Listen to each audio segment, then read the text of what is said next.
கள்ளக்குறிச்சி விவகாரத்தை மாநில அரசின் கட்டுப்பாட்டில் உள்ள சிபிசிஐடி விசாரித்தால் அந்த விசாரணை நேர்மையாக இருக்காது என்று எதிர்க்கட்சித் தலைவர் எடப்பாடி பழனிசாமி தெரிவித்துள்ளார். கள்ளக்குறிச்சி விஷச்சாராய உயிரிழப்புகளுக்கு பொறுப்பேற்று தமிழக முதலமைச்சர் பதவி விலக வேண்டும் என்று வலியுறுத்தி சென்னை எழும்பூர் ராஜரத்னம் மைதானம் அருகே அதிமுகவினர் உண்ணாவிரத போராட்டம் மேற்கொண்டனர். இதற்கு தலைமை வகித்த அக்கட்சியின் பொதுச் செயலாளர் எடப்பாடி பழனிசாமி செய்தியாளர்களுக்கு பேட்டியளித்தார்.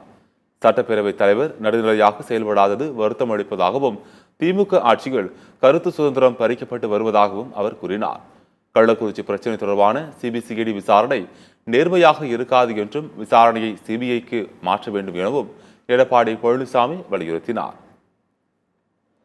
முதலமைச்சர் திரு ஸ்டாலின் சொல்றாரு, நாங்க சிபிசிஐடி நியமிக்கப்பட்டு விட்டோம், உண்மை குற்றவாளியை கண்டுபிடிக்கணும்னு சொல்லி ஒரு 4-5 பேர்த்த பிடிச்சு போட்டிருக்காரு.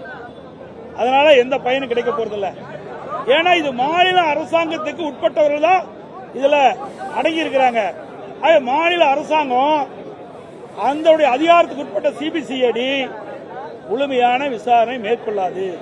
அரசுக்கு சாதகமாக தான் இருப்பாங்க.